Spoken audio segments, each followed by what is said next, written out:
Live from the studios at 5 Eyewitness News, Twin Cities Live is having its best winter yet.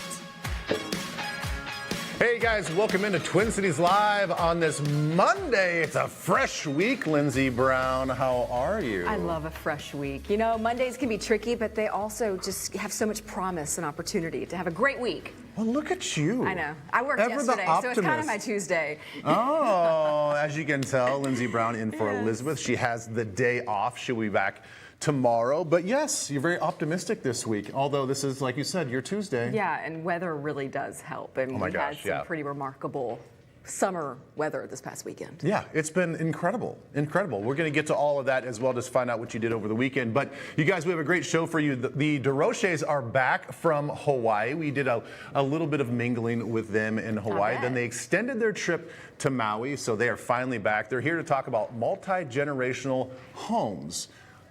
I don't even really know what that means, but we're going to find out along with you guys. They're going to find out the good, the bad, and the money. Eager to hear. I imagine it can be good, but also complicated, so we'll find out. I'm sure, yeah. I think there's some pluses and minuses to it as well. And then there's also a new bar in town. Kristen takes us to a bar of their own, and it's just for ladies. I mean, anyone can go, but it's showing ladies, women's sports, and they've had a great turnout. Can't wait to see there's more. only a few of them in the country, so one just opened up, so she's going to take us there for a little look-see. Yes. And also, Lauren Andrego is here for a recap of last night's episode of American Idol. Are you watching it all? I was watching last night, and it's just fun to track when there is a local connection. Yes, there is. So there is, as you guys probably already know, there's a former Minnesota Viking who auditioned earlier this season.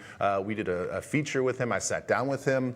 I don't know, 6-8 months ago or so. It's been, about that long. So he's on American Idol, and it seems like he's doing great. I guess we'll get the update on how he's doing. We just want him to stay in it, so we can keep cheering him on. Was it interesting interviewing him? Two men, former Vikings in the entertainment industry now. Yeah, it really was. Everybody's got their own story. I know. Yeah, so it's kind of fun to hear his. And his dad was a famous NFL wide receiver for many, many years, I think 15, 17 years or something. So he's got a really unique perspective of being a child of an NFL star and then goes on to the NFL as well. And then he discovers like late in life that he can sing. Real talent. I'm eager to hear how he did last night. I think he's going to do great. He's very likable. We talked about the weather. The weather was fantastic over the weekend. It was So awesome. what did you guys do? What did you guys do as a fan? Well, it's funny when your friends ask you, hey, what'd you do this weekend? And they're the friends who maybe have older children or don't have children. It's hard to put it into words. I think we have a video of what I did this weekend. Just chased children. Just chased and chased and chased. And it just looked like this all weekend. And this is just the most fun, to get outside. It wasn't muddy, and they just keep running, and I just keep chasing. Well, that's kind of what you do when they're that age. Is they just run. Well, at least this obviously is some sort of park or something by your. It's a good park. Thank goodness in the That's not your metro backyard, we right? have some I wish. We have some nice parks in the metro, so you can get all those wiggles out. I took my oldest on a dinner date Saturday night. Oh, that's fun. Yeah, it was fun, and he wanted to bring along his buddy, his robots. Oh. Yeah. So there we go. I was that person with their son in the corner playing with robots on the table, and they had the little suction cups, so we were attaching them to all the cups and the side of the table, and then he went up to another table and attached it to their table. Is that a robot toy that I should know about, or is that something new, or is that just something sort of? I'm pretty sure Santa found that on Amazon. Okay, but that's, my kids are a little older now, so, all these new shows come out. I didn't know if this was like a character from a new show. And I have no idea when my son became obsessed with robots, but everything's a robot. Robot this, robot that. So Robot came to dinner with us. Does he talk like a robot? He acts like a robot sometimes. Oh. All that kind of. Well, yeah. Kids are crazy. Yeah, they're crazy. So is that something you do oftentimes, just the two of you go out?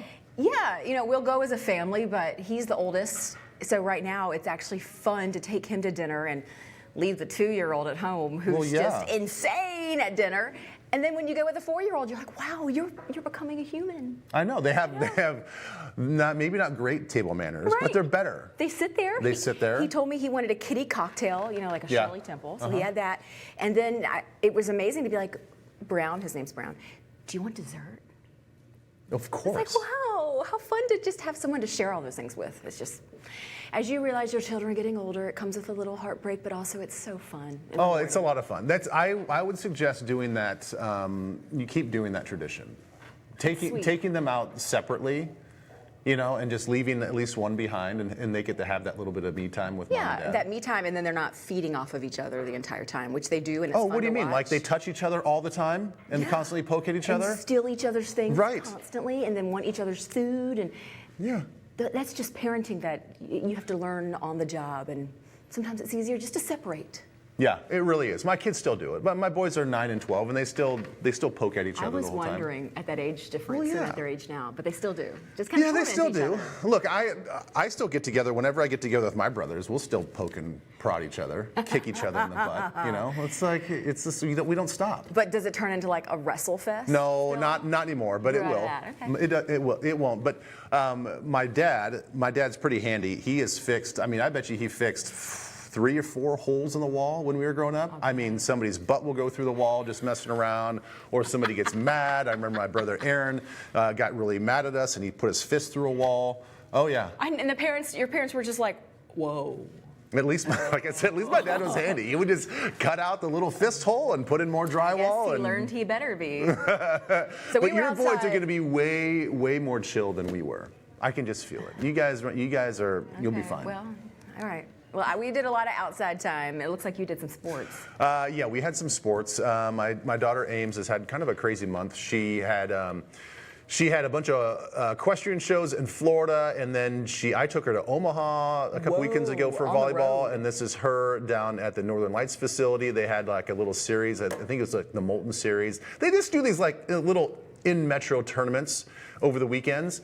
And so yesterday we were there pretty much the whole afternoon. My wife and I kind of swapped back and forth.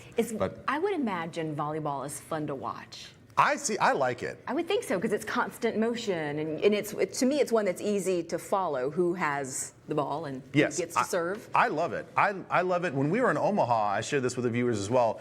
They have a new professional volleyball league, and so Omaha has a team, and so we got tickets to go see the professionals. Oh, wow. I mean, it is fun. Well, they say like one of the best tickets in town is to see Gophers ladies volleyball.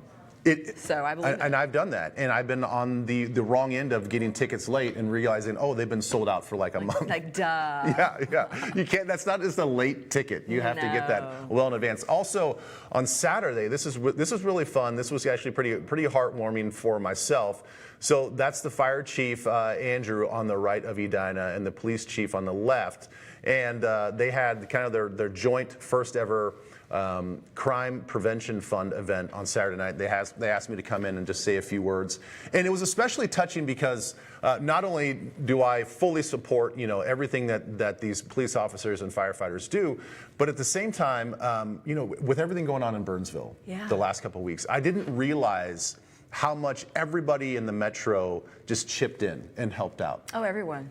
Everybody. And they're a family, and I imagine it was nice to be there and support them, to say, hey, you're going to support them, and we should support them all the time. Yeah. Not just when there's a tragedy. 100%. And that seems like that's what that night was about. Yeah, it really was. And, it was so much, I guess Edina helped out so much that the Burnsville mayor actually came to this event. Wow. Just as a little bit of a thank you as well. So, so much gratitude, so much love going on at the event. And hopefully they didn't tell me how much money they raised, but hopefully they raised a bunch of money.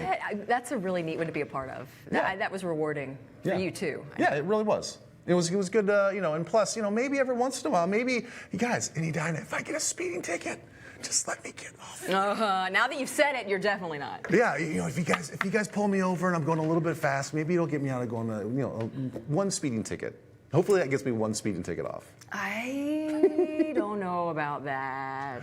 Please.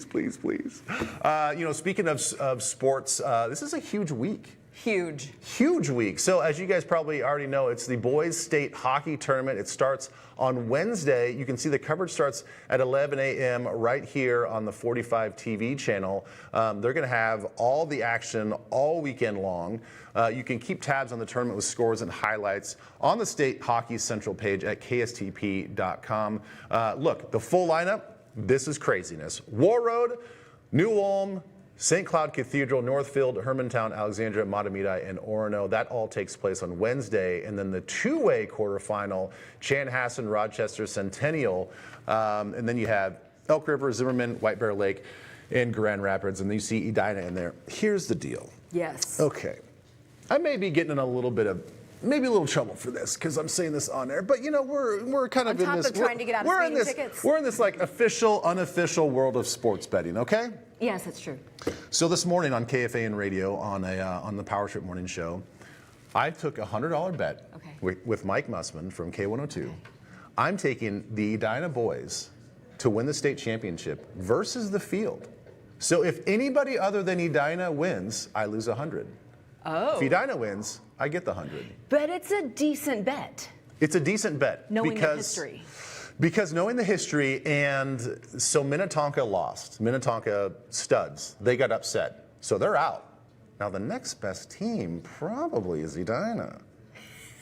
And guess what? The girls, they won the state tournament a couple weekends ago. Yeah. So it could be an Edina sweep. Are you feeling 100 richer already? I mean, the games have to take place, but... No, I can't get overconfident. I can't get overconfident because, you know, I know that they're a strong team, but anything can happen. Anything can happen. Tourney week. And it's so fun to watch people from all over the state come together at the Xcel Energy Center, and including people from all over the country who will tune in and watch because you can stream it. Yeah. And people will watch it all over the place. People send us emails and they're like in Gulf Shores, Alabama, right there on the beach watching the tournament, and it is so satisfying. Yeah, there's nothing. I've only sort of learned about how big the hockey, you know, all the sections and all this other stuff. It's so fun. You know, obviously starting on Wednesday, you're gonna have the hockey hair. Yes. You know, they'll all get introduced, and all the guys have been working on their hockey hair. And they do their little. Oh yeah. Oh yeah. So I can't wait for that. But you know, there were a number of viral videos from the section finals that went viral across the nation from Minnesota as well. So, really? Oh yeah. From like just good play? Just good plays, and then you know, close wins and all this other stuff. Just capturing, I think, the essence and the celebration of hockey. I think we had some plexiglass shatter too down in Rochester. Did they? I actually didn't see that. I don't have video of it, but you'll have to go. Oh no, I did see that because I saw the kids that some of the kids got cut. Oh and they were showing, you know, they're kind of like proudly showing off. They had some blood on their hands. Well, I didn't hear the other end of it, but that's something you never see. So of course that clip was pretty wild. Yeah. Well, being that I anchor every night on 45 TV. We are so proud to be the channel that brings you the tournament, and we hope you watch it however you need to watch it. A lot of people will be there in person, though. So that's I'm going to try to get there. My little guy has his district playoffs. They start on Thursday, and then they're off Friday. So we're hoping to, if Edina makes it to the Saturday game, we're hoping to go Saturday. But hockey's never something you did in South Dakota? Oh, gosh, no. I don't even know the closest rink. Okay. Yeah, I mean, hockey, we didn't have soccer. Really? No. I mean, soccer is it was football. It's the biggest sport in the world, and we didn't. I know. I don't think we even had a soccer association. But for a lot of communities, it took a while to really get in. Yeah. So what? Soccer or hockey? Soccer. Yeah, I guess. But it's easy though. It's just a ball. You don't even really need like a full field. I know, but it's such a long season, right? Yeah. All right. Look, guys, you fun hockey moms, listen up, because up next we have a fashion show just for you. We want to show you what you can wear to close out the season in style. Yeah?